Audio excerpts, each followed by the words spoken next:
মুখ্যমন্ত্রী মমতা বন্দ্যোপাধ্যায় রেড রোডে গিয়ে বার্তা দেন যে তিনি হিন্দু, তিনি মুসলিম, তিনি শিখ এবং দিন শেষে তিনি একজন ভারতীয়। রেড রোড থেকে এমনই বার্তা দিলেন মুখ্যমন্ত্রী মমতা বন্দ্যোপাধ্যায়। দেখুন।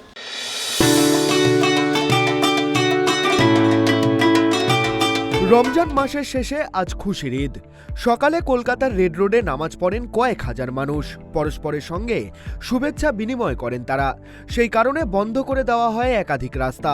প্রতিবারের মতোই এবারেও রেড রোডের অনুষ্ঠানে উপস্থিত ছিলেন মুখ্যমন্ত্রী মমতা বন্দ্যোপাধ্যায়। সোমবার সকাল ৯টা নাগাদ রেড রোডে পৌঁছান মুখ্যমন্ত্রী এবং তৃণমূলের সর্বভারতীয় সাধারণ সম্পাদক অভিষেক বন্দ্যোপাধ্যায়। সকলকে ঈদের শুভেচ্ছা জানানোর পাশাপাশি এদিন বিজেপিকে একহাত নেন মমতা। বলেন, একদল ভেদাভেদের রাজনীতি করে, কিন্তু সম্প্রীতি বজায় রাখতে হবে। কারোর কোনো প্ররোচনায় পা দেওয়া যাবে না। শুধু গেরুয়া শিবির নয়, বামেদেরও নিশানা করলেন মমতা বন্দ্যোপাধ্যায়। বারবার সকলকে সতর্ক করে বললেন, উস্কানিতে পা দেবেন না। बहुत मुश्किल से लेकिन अभी आके पहुंचा इसी के लिए कि मेरे को ध्यान है कि ईद मुबारक के दिन में हमको रेड रोड में जाना जरूरी है। हमारा बाहर में जाना जरूरी नहीं है, लेकिन हमारा अंदर का लोगों को हमको शुभकामना देने का जरूरी है। बम राम एक साथ में जाया, कलकत्ता से टिकट खरीद के जाके बोला, हमको पूछा आर यू हिंदू? हमने बोला हम गौरव के साथ I am Hindu, I am Muslim, I am Sikh, I am Isai, I am Indian. What can you do? कोई भी प्रोवोक करेगा, हम दंगा फसाद नहीं चाहते हैं, लेकिन आप उसको पाए में पा मत लगाओ। ये उसका प्लान है, ये उसका प्लांटेड गेम है। एक गेम में आप पा मत लगाओ, उसको छूना भी नहीं चाहिए। अगर वो आपको कुछ कहे तो आपको मालूम होना चाहिए कि दीदी है हमारे साथ। এদিন অভিষেকের গলাতেও শোনা গেল সর্বধর্ম সমন্বয়ের বার্তা। বললেন, চাঁদের কোনো ধর্ম হয় না, মৃত্যু পর্যন্ত একতা বজায় রাখতে হবে। একই সঙ্গে বিজেপিকে হুঁশিয়ারি অভিষেক বন্দ্যোপাধ্যায়ের, জীবন দিয়ে দেব, আদর্শ থেকে সরব না। हिंदुस्तान जितना हिंदू का है, उतना मुसलमान का है, उतना सिख का है, उतना क्रिश्चियन का है, हर एक इंसान का है। कोई कहता है हिंदू खतरे में है, कोई कहता है मुसलमान खतरे में है। मैं कहता हूं भाजपा के दोस्तों, जरा धर्म का चश्मा उतार के देखो, पूरा हिंदुस्तान खतरे में है। जो इस मिट्टी में आग लगाने आएगा, उस आग में जल के वो खुद राख हो जाएगा। जो तोड़ने आएगा वो खुद टूट जाएगा, जो बिखरने आएगा वो खुद बिखर जाएगा।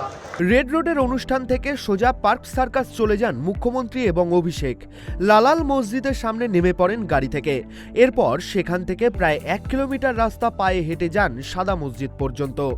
রাস্তার দুপাশে থাকা আমজনতাকে শুভেচ্ছা জানান মুখ্যমন্ত্রী মমতা বন্দ্যোপাধ্যায়। ক্যামেরায় দেবরাজ দত্তের সঙ্গে অভ্রদীপ দাসের রিপোর্ট, ট্রাইব টিভি বাংলা।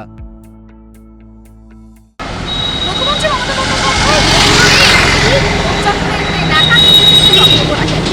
বলছেন যে সংখ্যা গরিষ্ঠদের উচিত সংখ্যা লঘুদের নিরাপত্তা দেওয়া।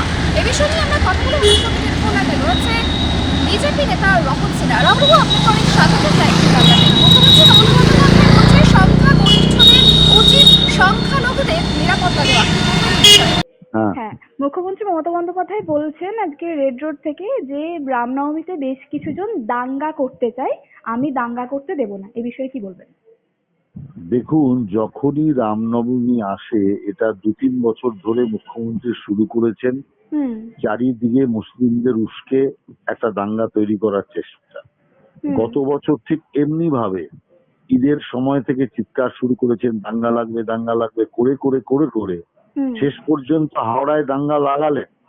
অতএব যে রাজ্যের মুখ্যমন্ত্রী স্বয়ং দাঙ্গা লাগানোর কাজ করে, যে রাজ্যের মুখ্যমন্ত্রী বিভাজনের রাজনীতি করে, যে রাজ্যের মুখ্যমন্ত্রী মৌলবাদীদের উস্কে দেয় দিয়ে যাতে হিন্দুদের ধর্মের যে প্রসেশন বা অনুষ্ঠান তাতে হাঙ্গামা তৈরি করার চেষ্টা করে, সে মুখ্যমন্ত্রী আর যাই হোক রাজ্যের পক্ষে শুভ নয়, একটা অশুভ শক্তি রাজ্যকে চালাচ্ছে।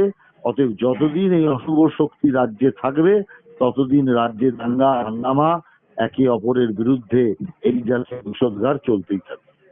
বেশ, অনেক ধন্যবাদ।